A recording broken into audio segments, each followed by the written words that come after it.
Somos irmãos com a paz do Senhor, amém, irmãos? Amém. Irmãos, podem sentar em nome de Jesus.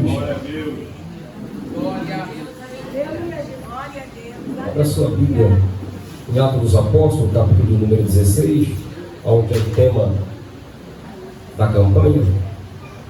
Atos dos Apóstolos, capítulo número 16, versículo de número 30 e versículo de número 31.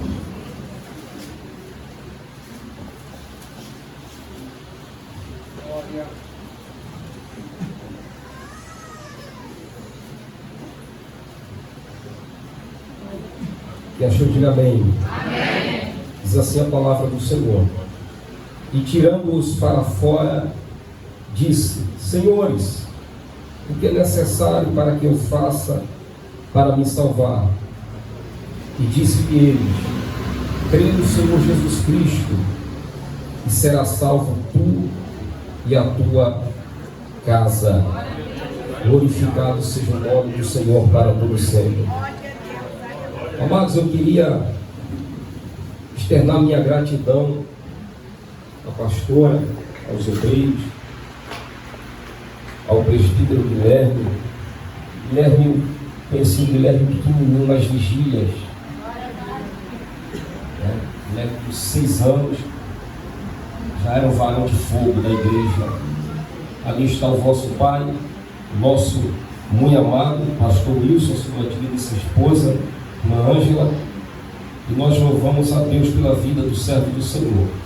Como é bom, irmãos, passar tempos e revermos pessoas na presença de Deus, louvando e exaltando o nome do nosso bom e eterno Deus. E que Deus possa continuar abençoando a vida do presbítero Guilherme, dessa igreja poderosa.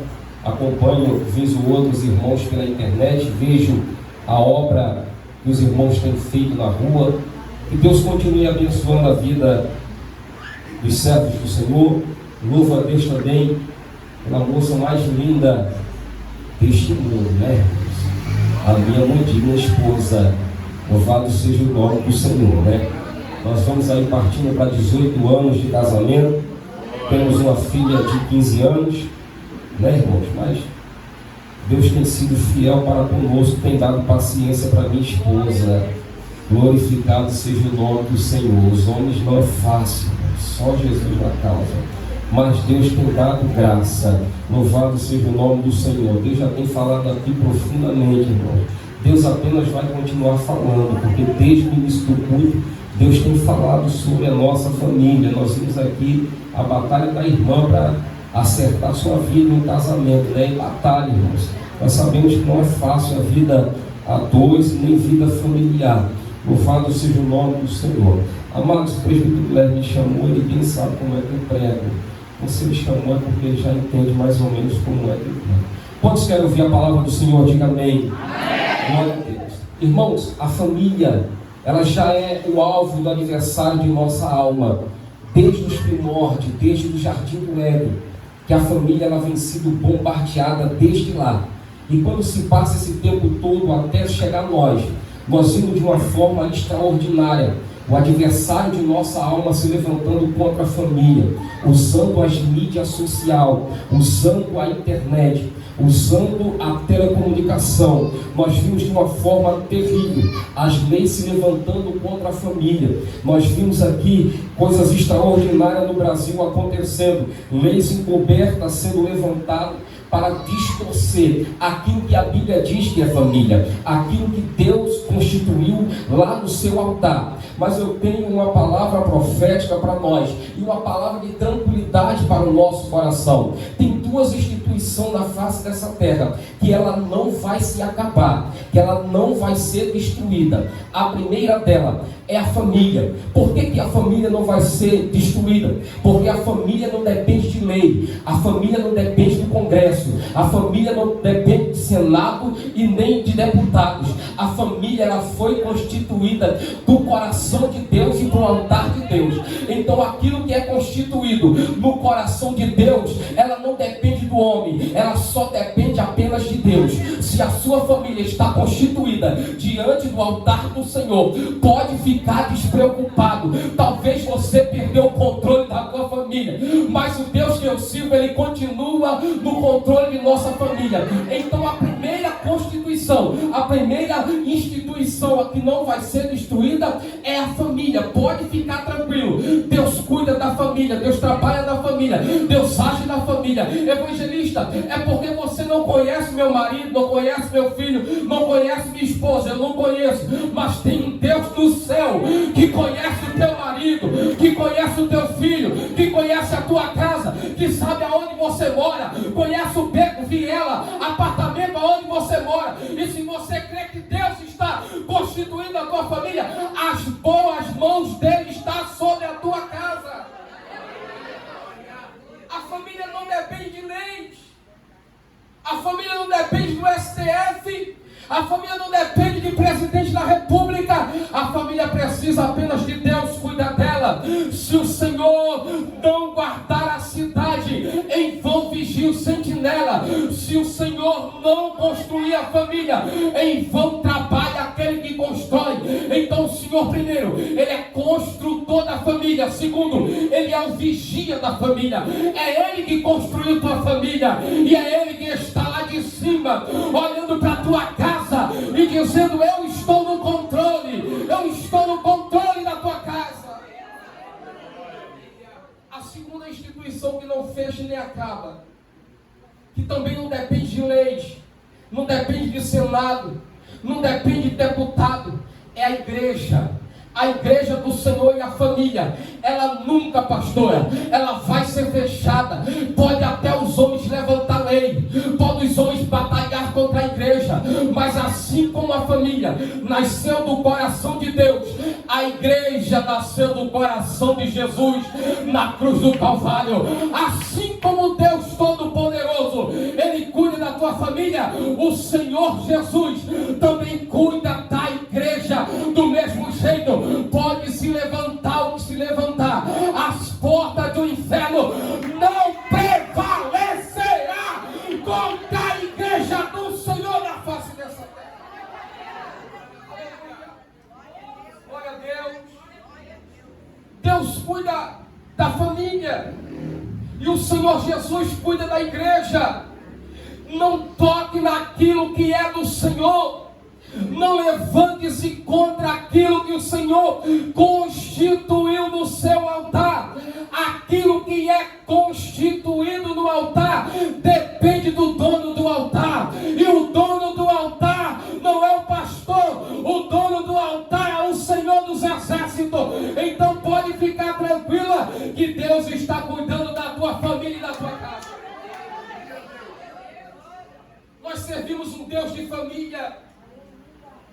Aonde o Senhor Jesus passou, Ele realizou coisas extraordinárias. Quando Ele entra na casa de Pedro, Ele vê que a sogra de Pedro está enferma, ela está com febre. O Senhor então leva cura para aquela mulher, porque as portas da casa se abriram para Jesus entrar. Então Jesus dá uma olhada, e então aquela mulher está com febre. Você vai me dizer, evangelista, mas febre, se fosse hoje, nós daríamos uma dipirona e ela deixaria de ter febre. Mas a febre daquela mulher, o corpo dela estava dizendo: tem alguma coisa em mim que não me pertence. Ninguém talvez esteja percebendo a doença daquela mulher, mas o Senhor, com seu olhar poderoso, sabendo que aquela febre poderia levar a mulher à morte, o Senhor vai lá, estende as suas mãos e cura aquela mulher, porque Ele entrou naquela casa. Quando o Senhor Jesus, Ele é convidado, chamado para ir na casa de Jairo, a filha de Jairo está com 12 anos aproximadamente, ela está moribunda. Jairo sai indo em direção até Jesus. Quando ele vai em direção até Jesus, ele sendo um príncipe da sinagoga, é como se fosse um presidente de uma igreja, ele então percebe que a presidência da igreja, que a unção que tinha sobre ele, não conseguiria fazer o milagre que ele precisava. Então ele vai procurar alguém que pode realizar milagre. Sabe por que muitos milagres não acontecem no nosso lar? É porque nós não queremos deixar a carteirinha de lado, nós não queremos deixar a carteirinha de evangelista, de pastor e de presbítero, e queremos confiar em nós mesmos. Mas já me entendia, eu preciso de um milagre extraordinário. Quem sabe você saiu da sua casa dizendo: só Deus sabe como está lá. Não se preocupa, se você veio aqui, você veio no lugar certo. Jesus está aqui nesse lugar. Nesse meio tempo, uma mulher que tem um fluxo de sangue, a filha de Jairo tem 12 anos, é a alegria da casa. Quem já teve filhos com essa idade, hoje é trabalho. Hoje adolescente e pré-adolescente é de arrancar o cabelo da cabeça. Eu tenho uma filha de 15 anos, eu sei o que é isso, mas é bênção de Deus. É a alegria da casa. A alegria de um está indo, mas de uma mulher com 12 anos que estava num sofrimento terrível, ela também estava fora do seu lar, porque ela estava com uma hemorragia, não poderia ter acesso à sua casa. Veja bem que se liga com a família. Então aquela mulher coloca um desejo no seu coração: eu vou de encontro a alguém que eu escuto falar que ele opera milagres, que ele opera sinais e que ele opera maravilha. E quanto é que esse homem cobra? Ele não cobra nada. O que ele opera é de graça, é de graça. Eu já gastei tudo que eu tinha com o meu dinheiro e não deu certo. Triste é o homem que confia no seu dinheiro. Triste é o homem que confia na sua finança. Aquela mulher gastou tudo que tinha, e a Bíblia diz que ela ia de mal a pior, mas ouviu falar de Jesus, saiu ao encontro dele, tocou nas vestimentas dele. E isso, Jairo está ali parado, pensando: olha, mas é mais urgente o meu milagre. Não sabia do sofrimento da mulher. A mulher sai dali curada, e Jesus vai de encontro à casa de Jairo. Quando chega lá, a menina está morta. Jesus então diz para ela: menina, Talita cumi, levanta-te, menina. E a menina se põe de pé. A morte não teve poder sobre a palavra de Jesus.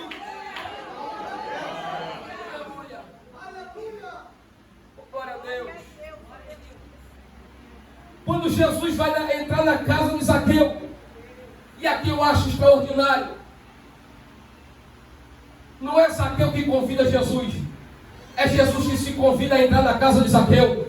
Zaqueu, desce depressa, que hoje me convém posar na tua casa. Não é Zaqueu que convida, é Jesus que está dizendo: eu quero ir na tua casa. Quando Jesus entra na casa de Zaqueu, eu preciso entender isso, preste atenção. Jesus entra na casa daquele homem. Jesus não fala um pecado daquele homem. Jesus não aponta um dedo para aquele homem. Deixa isso, para daquilo, deixa com aquilo, sai dessa vida. Jesus não. Jesus apenas senta e começa a comer com aquele homem. Porém, a presença de Jesus constrange aquele homem. Aonde Jesus chega, a presença dele nos constrange. Eu não posso mais fazer isso, porque não é porque Jesus está falando, é porque o olhar dele está sobre mim e está me constrangendo. Eu não posso mais fazer essas coisas. Então Zaqueu, quando Zaqueu coloca no seu coração em abandonar suas práticas, Jesus diz: agora veio salvação a esta casa, porque este também é filho de Abraão. Eu não sei o que você veio buscar aqui, se é a cura da sogra de Pedro, se é a cura de uma filha, ou se é salvação para sua casa. Se você entrou aqui com um propósito, com o coração, Deus está respondendo a tuas orações.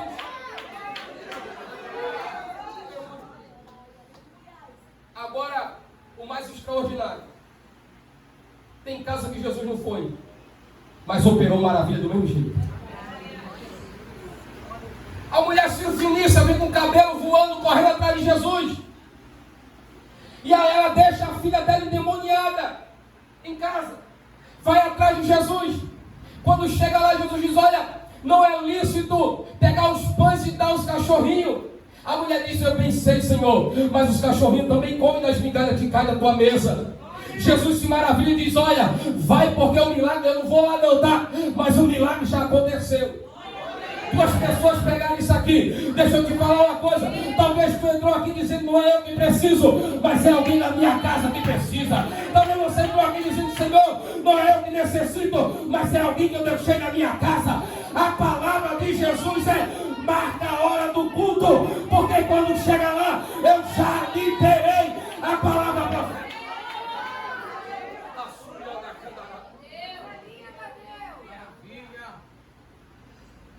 O centurião de Cafarnaum, Jesus vai de encontro, eu quero ir na tua casa. Ele diz: opa, na minha casa não, Senhor.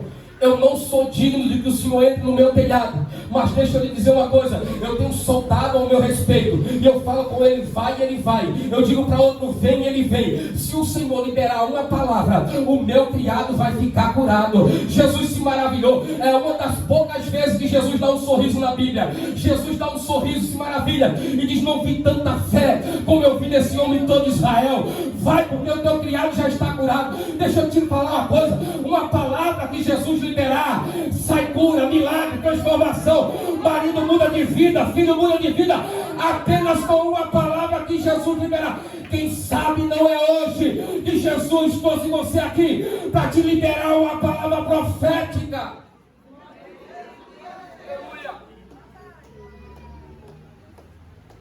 Uma palavra dele muda a situação. Uma palavra dele muda o quadro.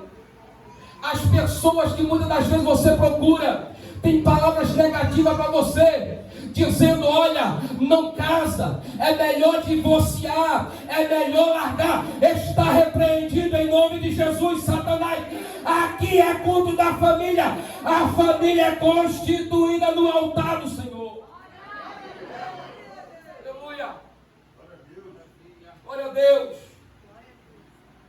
Uma palavra pode mudar a sua situação e a minha situação. A minha esposa está aqui, eu não gosto de falar nada além da palavra, mas só eu e minha esposa sabemos o que ela passou.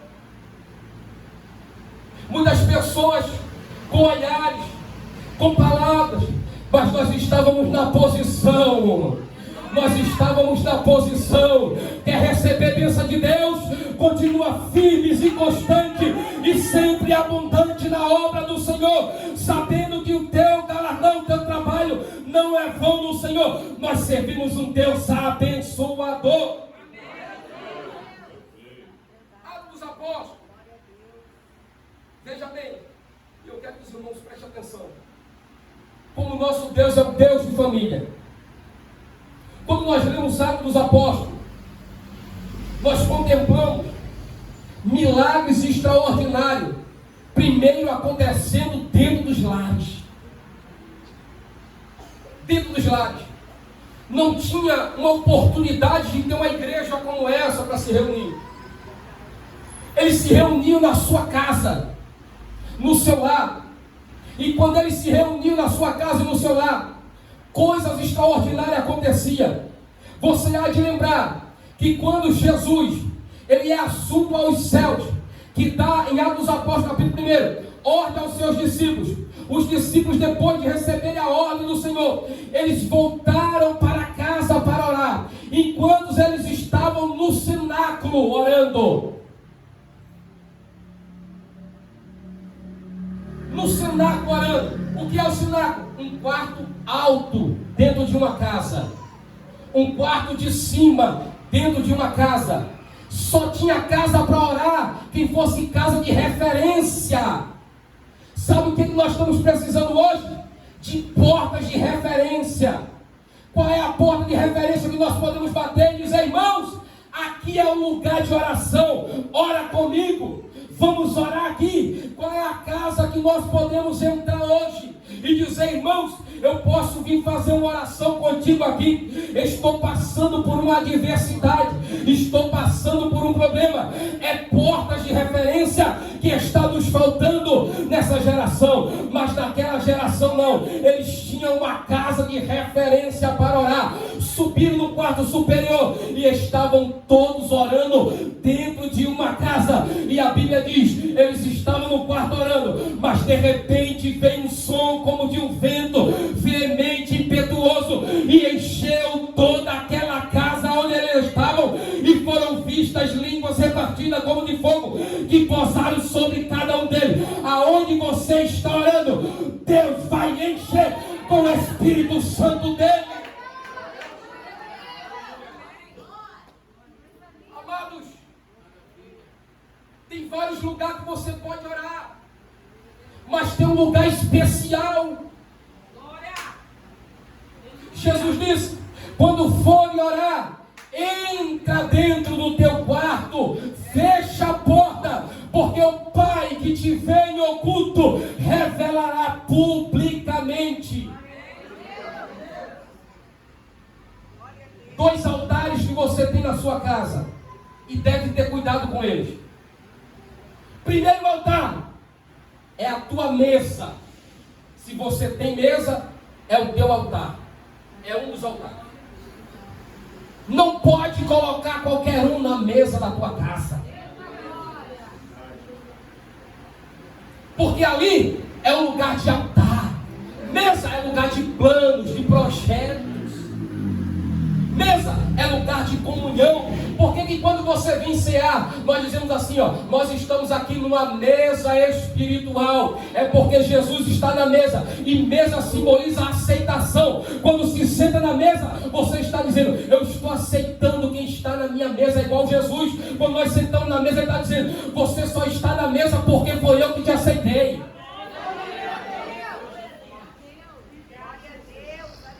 Segundo altar, teu quarto. Não é qualquer um que pode entrar no teu quarto, porque quarto é lugar de intimidade.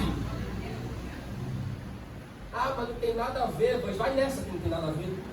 Não sabe porque passa batalhas espirituais, porque leva pessoas que não era para levar, aonde Deus está dizendo: não deixa entrar aí. Aqui é um altar sagrado, ali é um altar sagrado. Não é lugar de intimidade, é lugar de intimidade do casal, e é lugar de intimidade com Deus. Entra nos teus aposentos, fecha a tua porta, dobra teu joelho, que Deus vai encher a casa, que Deus vai visitar com poder e com autoridade. Clássico, Atos dos Apóstolos, capítulo 10. Uma família está esperando um pregador. A família de Cornélio, está todo mundo ansioso para ouvir o pregador Pedro chegar, para pregar uma palavra profética.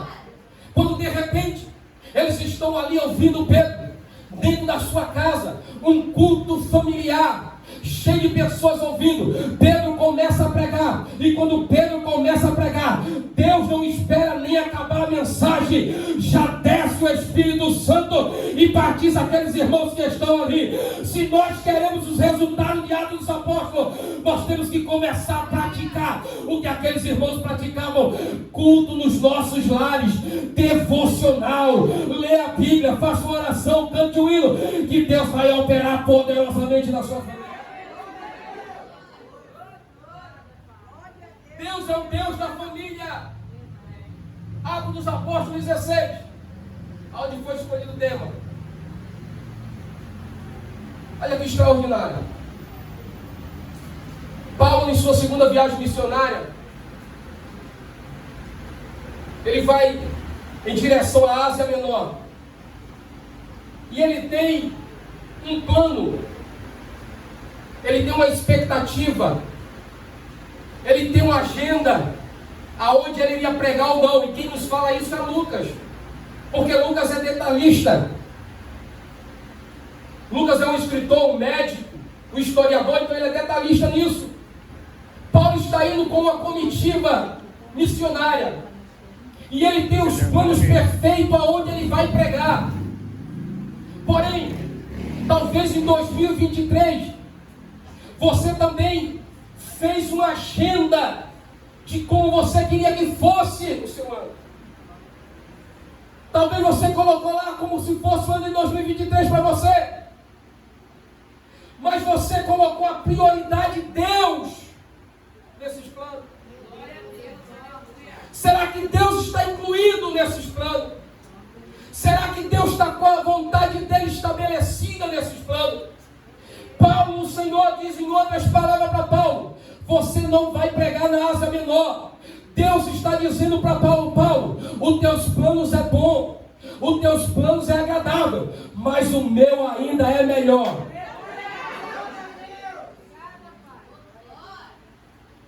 Os planos de Deus é que devem prevalecer na nossa vida, mesmo que esses planos venham nos trazer tristeza e dores.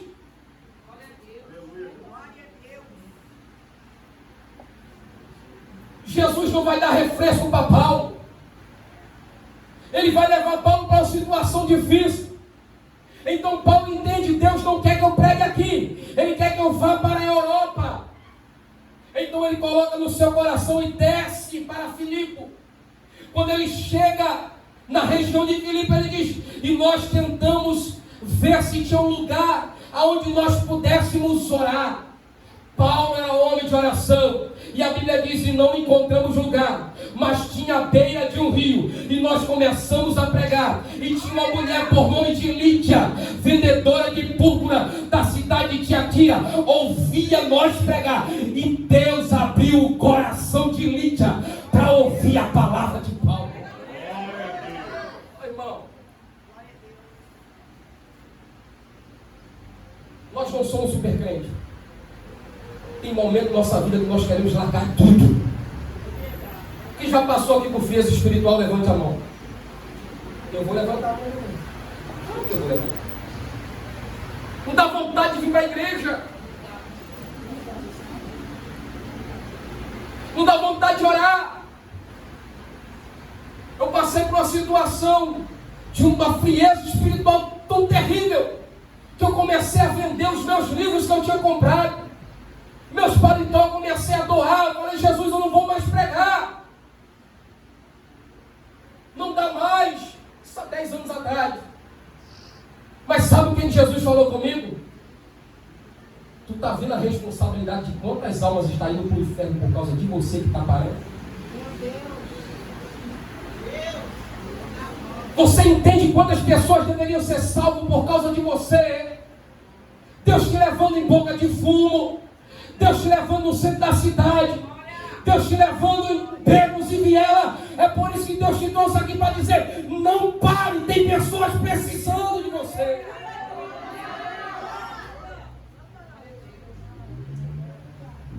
Se Paulo tem ido para onde ele queria ir, essa mulher aqui não teria ouvido a palavra de Deus, essa mulher aqui não teria sido batizada, a sua casa não teria servido ao Senhor. Mas como Paulo deu ouvido à voz do Senhor, é melhor ouvir a voz de Deus. É melhor ouvir a voz do Senhor. Deixa os teus planos de lado, abra a mão da tua agenda, abra a mão da tua expectativa e faça a vontade de Deus. Aleluia.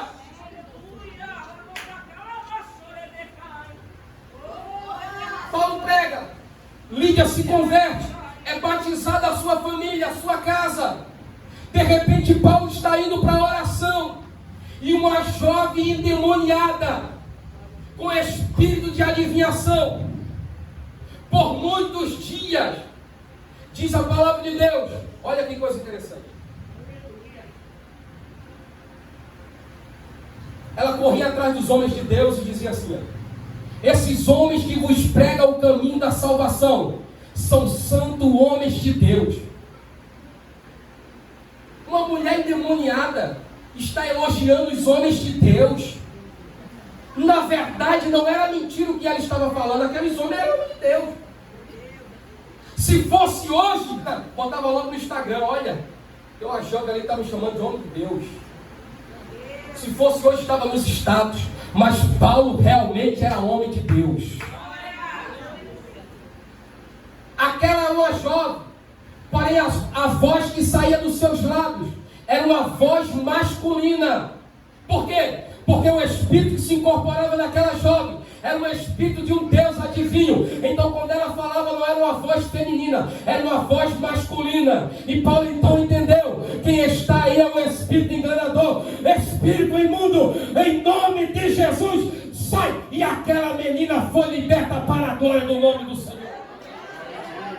Você está entendendo por que você não pode parar de pregar? Você está entendendo por que você não pode parar de fazer a obra de Deus? Porque enquanto você faz a obra de Deus, Jesus salva, Jesus liberta e Jesus cura através de sua vida. Paulo então e Silas levam a belas de uma chicotada. Poderia muito bem estar no ar-condicionado, poderia muito bem estar tomando aquela Coca-Cola e comendo aquele hambúrguer, poderia Netflix assistindo filme, mas eu prefiro apanhar pelo Evangelho. Eu prefiro ver alma se converter. Eu prefiro passar madrugadas na rua. Eu prefiro passar madrugada debaixo dos viadutos e ver a glória de Deus ser manifestada. Paulo e Silas apanham, vão para a prisão. Quando ele chega na prisão, o carcereiro é lhe ordenado que prendesse ele com segurança, pé e mão, atados, presos. Eles estão presos, e naquela cadeia, aonde só se ouvia choros, lutos e reclamação, a Bíblia diz que eles agora não vão reclamar. Pelo contrário, perto da meia-noite,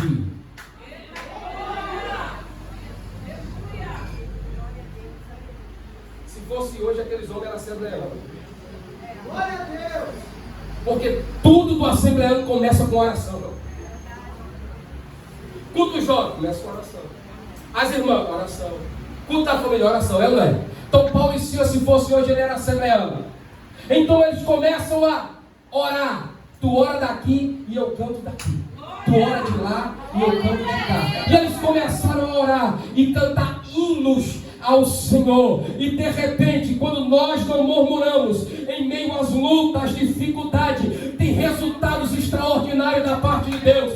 Enquanto eles estavam orando e cantando hinos a Deus, mesmo em meio às provações e à dificuldade, mesmo em meio às lutas, o diabo quer ver você murmurar, o diabo quer ver você chutar o pau da barraca, quer ver você chutar o balde. Mas enquanto isso, tu está orando, tu está louvando, indo a Deus. Ele está furioso, mas não tem problema, tem resultado aí. Alicerces vão ser abalados, portas serão abertas e cadeias serão quebradas pelo poder da oração e do louvor ao nosso por eterno Deus. Aleluia! Enquanto o adversário fica te olhando de longe, que ele não é doido de chegar perto do crente, dizendo agora vai murmurar, agora vai deixar Jesus, agora vai abandonar a casa, agora vai abandonar o lar. Mas quando de repente o joelho se dobra, quando de repente o som liga dentro de casa e começa a cantar grandão, grandão da Galileia, Jesus é o meu Senhor, glória, glória, aleluia. Os vizinhos que estão lá esperando acabar com tudo, diz que negócio é esse? Aí Deus começa a abalar tudo na tua casa. As coisas parecem que vai melhorar e parece que vai piorar, mas ninguém entende porque está acontecendo o reboliço. É por causa da tua oração e dos teus louvores a Deus. Aleluia. Maravilha de Deus. Às vezes é necessário acontecer alguns reboliços no lar. Às vezes é necessário acontecer alguns reboliços na igreja. Por que, evangelista? Você lembra que quando Ezequiel tem a visão do vale de ossos secos, ele profetiza no meio do vale, e a Bíblia diz, e houve um grande reboliço. Por que houve um reboliço, evangelista? Porque o osso que estava onde não era para estar, começou a se colocar na posição onde era para se colocar. Às vezes Deus está movendo a igreja, movendo a família, que é para colocar cada coisa no seu lugar. Deus vai colocar cada coisa no seu devido lugar. Orando e cantando hinos a Deus. Quando de repente o cárcere se abala, e as portas, não foi a porta do cárcere dele, foi as portas de todos os cárceres se abriram. A libertação não foi apenas para Paulo e Silas, a libertação foi para quem estava aprisionado. Era para ter pegado e sair, mas deixa para lá. Quando todos saem do cárcere, o carcereiro, confiando na segurança do cárcere, ele está dormindo, porque a prisão era de segurança máxima. Mas para Deus não tem prisão de segurança máxima. estou pregando para crente que acredita naquilo que eu estou falando. Para Deus não tem tamanho de corrente e de cadeia que Ele não possa quebrar. Nós estamos na Assembleia de Deus, poder e unção. Aonde o poder de Deus chega, cadeias são quebradas.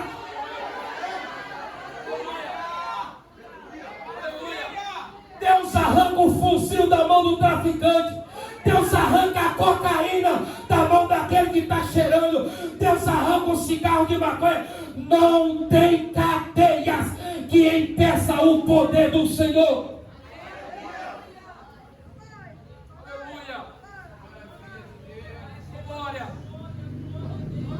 Só Deus faz o que você não consegue fazer, meu irmão. Só Jesus entra onde você não consegue entrar. Coloca aquela pessoa em oração e eu duvido que aonde você não chegar, a tua oração e Jesus chega lá. Quebra cadeias, quebra algema. Deus não conhece prisão de segurança máxima. Aleluia. As cadeias se abrem. Eles estão lá. Quando de repente o carcereiro pega a sua espada, achando que os homens que estavam presos tinham fugido, e tenta tirar a sua própria vida. Paulo diz: ei, não faça isso, nós estamos aqui. O carcereiro então faz a pergunta: Senhor, é a pergunta mais inteligente que alguém pode fazer. De todas as perguntas que você faz para Jesus, essa aqui é a pergunta mais importante, mais inteligente. O que é que eu faço para mim ser salvo? É a pergunta mais inteligente que o ser humano pode fazer para Deus, é essa. E Paulo tem resposta. Deixa eu te falar uma coisa. A Bíblia é melhor do que o Google. Ela tem resposta para tudo e é mais atualizada do que o Google.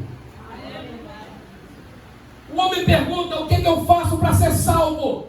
Aí Paulo, como um bom evangelista e um bom pastor, crê no Senhor Jesus Cristo e será salvo tu e a tua casa.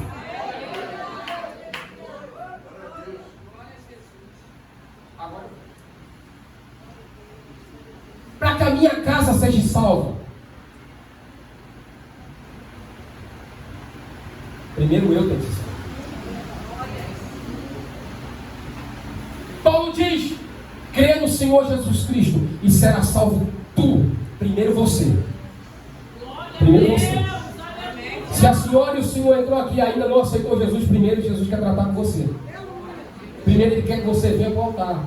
Primeiro Ele quer que você aceite Ele como seu único suficiente Salvador.